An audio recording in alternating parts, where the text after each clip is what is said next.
1993 Kansas के छोटे से शहर एचिसन में एक साधारण सा सफेद घर था। छोटा सा पोर्च, लकड़ी की सीढ़ियां और शांत पड़ोस। टोनी पिकमैन और उसकी पत्नी डेब्रा अपनी नवजात बेटी के साथ उस घर में शिफ्ट हुए थे। सब कुछ सामान्य था जब तक कि पहली रात नहीं आई।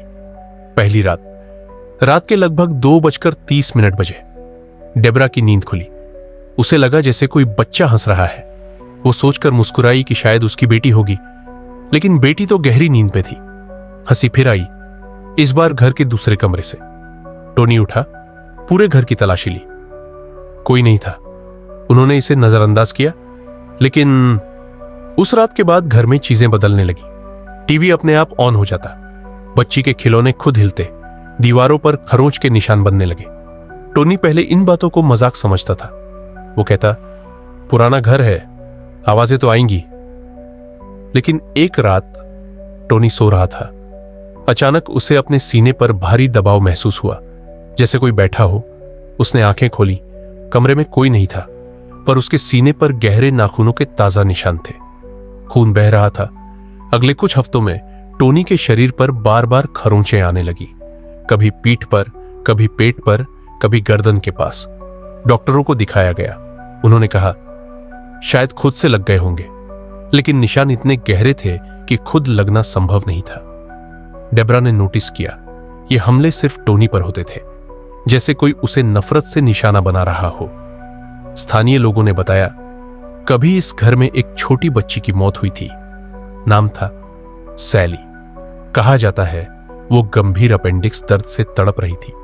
डॉक्टर ने बिना एनेस्थीसिया के सर्जरी शुरू कर दी। बच्ची दर्द और डर से मर गई। लोग मानते थे उसकी आत्मा डॉक्टरों से नफरत करती है। और टोनी एक मेडिकल छात्र था। एक रात टोनी को लगा कोई उसके कान में फुसफुसा रहा है, लीव। अचानक कमरे का तापमान गिर गया। दीवारों से ठक ठक की आवाज आने लगी।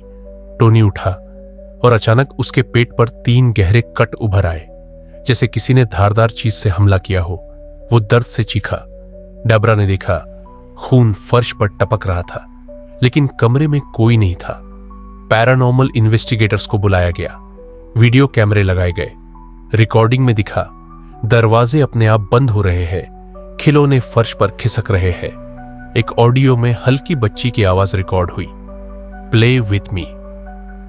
सबसे अजीब बात, हमले सिर्फ टोनी पर होते रहे, जैसे कोई अदृश्य बच्ची उसे सजा दे रही हो।